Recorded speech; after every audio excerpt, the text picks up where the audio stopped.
Apa yang membuatkan Tan Sri tu nak kena bagi sampai 70,000? Okey, satu je. Kita bagi satu, okey? I ibarat the second wife for him when he travel. Sepanjang you dengan dia, you rasa apa yang dia nak dekat you sebenarnya? Satu je. Semua sisi lelaki kadang-kadang perlukan teman, bukan untuk seks je. Teman untuk buat. Contoh macam you, okey? Kita get example general lah, okey? You ada katalah contoh you dah kahwin, you ada bini kat rumah. Bila kau balik, bini kau dengan kau untuk bercakap tak? Dia akan sibukkan benda-benda lain kat rumah, betul tak? Kadang-kadang sebagai seorang suami, especially lelaki yang berkejaya ataupun dia bekerja sayang di luar, kadang-kadang dia perlukan teman untuk berborak, teman untuk mendengar ataupun teman untuk bercerita. Macam saya berharap agar usaha untuk memulihkan serta mengubat gejala LGBT ini digiatkan lagi agar ia dapat dibendung dan dibentang. PAS terus mendesak kerajaan untuk membatalkan konsert jelajah dunia Coldplay yang dijadualkan di Kuala Lumpur pada 22 November depan. Dalam kenyataan hari ini, Ketua Penerangan PAS Johor, Abu Irfan Muhammad Al-Urduni berkata bahawa kumpulan dari United Kingdom itu akan menyuburkan persefahaman LGBT di negara ini. Mengikut Abu Irfan, latar belakang sebenar Coldplay merupakan simbol LGBT dunia yang membuatkan kehadirannya bawa kesan negatif kerana mereka yang berupa watakkan sedemikian. Assalamualaikum dan salam sejahtera kepada Ustazah Damia. Kami daripada kumpulan 2 akan membentangkan apa itu gejala LGBT di kalangan Malaysia. Saya akan meringkaskan sedikit sahaja apa itu LGBT kerana kita telah tahu secara amnya LGBT ini merujuk kepada lesbian, gay, bisexual dan transgender. Tetapi di awal persejarahan, LGBT ini terikat kepada homoseksual sahaja, di mana ianya membawa maksud lelaki yang mempunyai nafsu terhadap sesama jantina mereka. Pada awal tahun 1970-an, ianya tidak terikat kepada satu jantina sahaja, ianya telah meluas kepada lesbian juga. Daripada kajian kami mengenai LGBT, ianya ada juga beberapa istilah, termasuklah intersex. Intersex ini membawa maksud seseorang yang secara biologinya tidak dapat diklasifikasikan lelaki ataupun wanita. Mungkin dalam Islam ia membawa maksud pada khunsa, di mana dia mempunyai 2 alat kelamin. Wujud juga istilah same-sex attraction. Ianya hanyalah satu istilah yang menyelindungi kaum-kaum LGBT ini, tetapi ianya juga memberi makna bahawa mereka meminati jantina sesama mereka. Namun terlahir juga istilah MSM atau WSW, ianya membawa maksud man sex man and woman sex woman. Istilah ini juga untuk menyelindungi kehidupan sosial di golongan gay, bisexual, transgender dan lesbian. Saya akan membentangkan penyataan masalah gejala LGBT di kalangan rakyat Malaysia. LGBT ini dikatakan telah bertapak di Malaysia sejak awal tahun 1980 dengan kegiatan Madyah dan Pondan. Dengan pertapakan tersebut akhirnya membawa kepada pelbagai isu dan masalah berkait dengan moral dan kehidupan masyarakat dalam negara ini.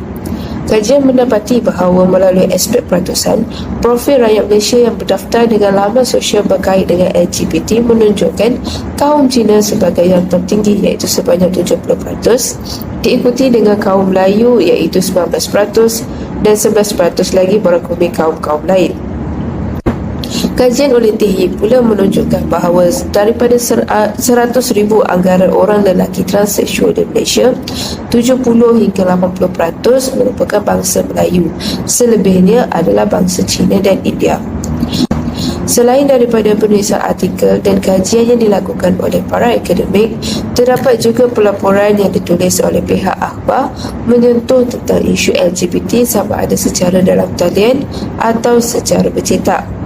Antaranya ialah laporan berita yang dibuat oleh Azrin yang menyentuh berkenaan dengan perbuatan meliwat sentuhan terhadap tubuh dan beberapa lagi perbuatan yang bersifat seksual dilakukan terhadap sekumpulan pelajar sekolah tahfiz oleh pengetuanya sendiri. Laporan berita oleh Ali pula menyatakan bahawa gejala LGBT juga dilaporkan semakin menular dalam kalangan penuntut institusi pengajian tinggi. Antara gejala yang semakin serius ialah seks songsang dan seks luar tabi'i. Malah berlaku juga beberapa program yang mempunyai unsur LGBT yang telah dan cuba dirancang serta dianjurkan di beberapa IPT di Malaysia, khususnya di institusi pengajian tinggi swasta IPTS. Penubuhan pelbagai organisasi, pertubuhan dan persatuan termasuk beberapa NGO menjadikan kegiatan golongan LGBT di Malaysia semakin berani untuk menyuarakan pendapat dan menuntut pelbagai hak dan kebebasan termasuk yang bertentangan dengan undang-undang negara. Golongan ini dilihat bergerak melalui sokongan pelbagai pihak dengan menjadikan isu hak kebebasan asasi sebagai tujuan perjuangan mereka. Antara organisasi yang giat memperjuangkan hak-hak golongan ini adalah Pink Triangle, PT Foundation dan Justice for Sister JFS. Melalui platform yang ditubuhkan, beberapa tuntutan seperti hak privasi, hak kebebasan dan hak pendaftaran identiti gender telah diperjuangkan oleh golongan maknyah di Malaysia. Assalamualaikum, saya Ayuang Mahira. Jadi pada ini saya akan menjelaskan tentang program kejadian LGBT di kalangan rakyat Malaysia. Yang pertama ialah melampaui persekitaran sosial. Hasilkan yang berbagi bahawa persekitaran sosial juga sangat faktor yang mempengaruhi LGBT. Jika dilihat pada zaman kini, ada beberapa yang influencer ataupun Insta famous yang dimana boleh mempengaruhi fans-fans mereka. Saya terpengaruh persekitaran sosial yang sangat selesa ataupun terbatas yang menyebabkan mereka terjadi kalangan LGBT. Sebagai contoh, ialah Insta famous yang bernama Faiz Roslan. Jika dia telah menjadi satu kontroversi yang dimana telah menerangkan dan memaparkan foto berpakaian wanita ataupun berpakaian wanita pada bulan Ramadan. Jadi, jika dilihat, jangan itu terjadi kerana dia dipengaruhi atau yang dikelilingi oleh rakan wanita ataupun rakan yang lembut. Sebab kalau diikutkan mengubah atau berpakaian wanita kerana dia tidak berpesan diri wajahnya sendiri sebagai seorang lelaki. Dan seterusnya, faktor yang menyumbang kepada berlakunya LGBT ialah kesunyian. Kesunyian ini boleh disebabkan berbagai sebabnya, iaitu tiada rakan, tiada kawan, tiada pasangan ataupun pasangan bisi bekerja dan sebagainya. Okey, situasi pertama ataupun contoh pertama ialah berdasarkan Scam Channel, di mana channel ini menjemput seseorang daripada emaknya ataupun emaknya atau sugar baby. Dia seorang lelaki.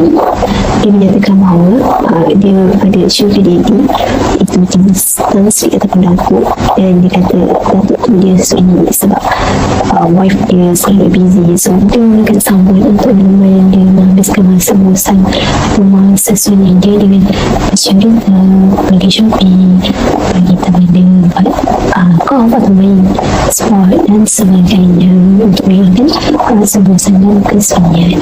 Dan apabila perkara ini berlaku, dia terdapat satu rakan yang ada dengan dia ataupun someone yang ada dengan dia, dia akan rasa macam dihargai. Jadi bila dihargai, akan terjebak dengan perkara yang selebihnya. Umum kita mengetahui bahawa di zaman era moden ini kita amat memerlukan teknologi dalam kehidupan harian kita.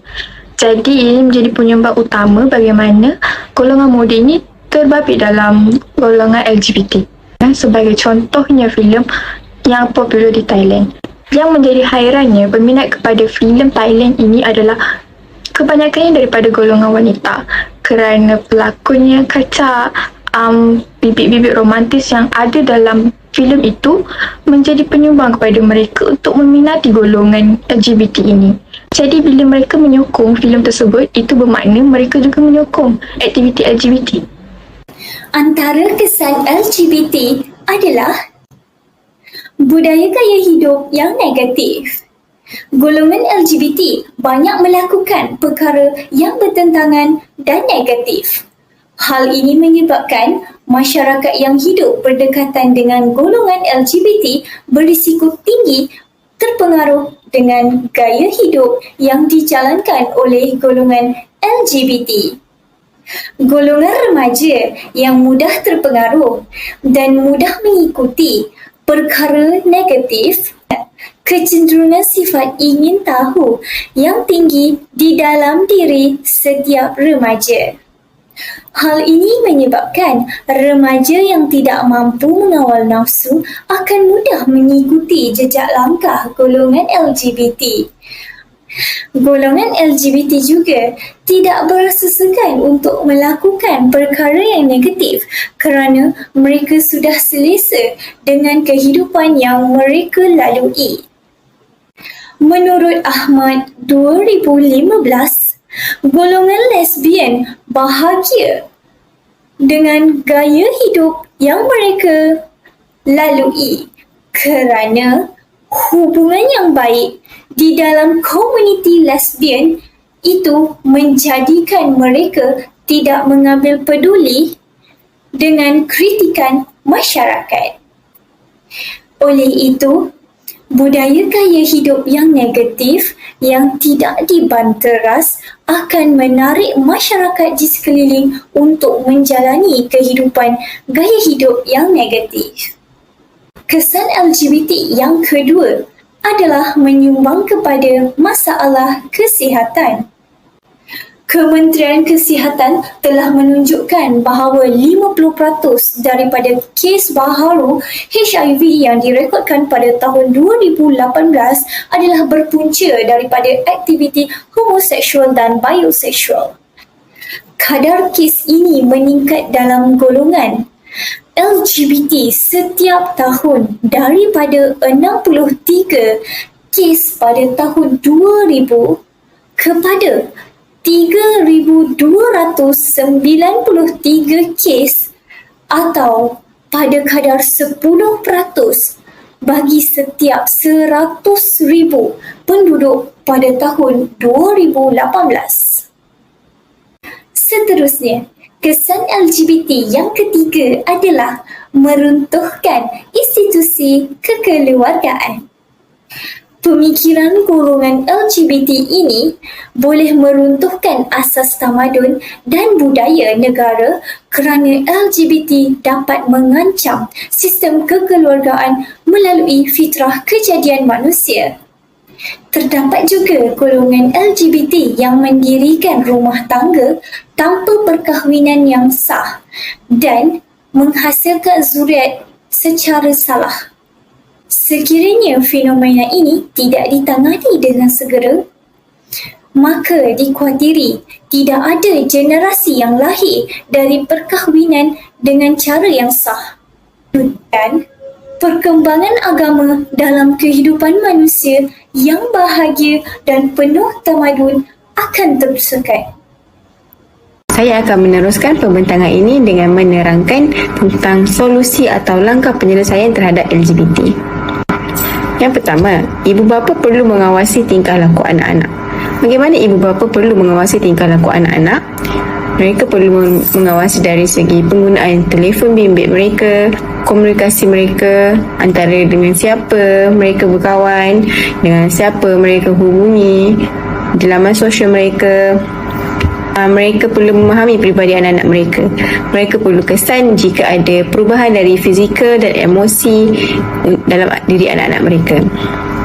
Seterusnya, jika anak-anak ada tunjuk tanda-tanda LGBT, ibu bapa perlu ambil tindakan yang tegas dalam membendung anak-anak itu daripada terus terjerumus ke dalam LGBT.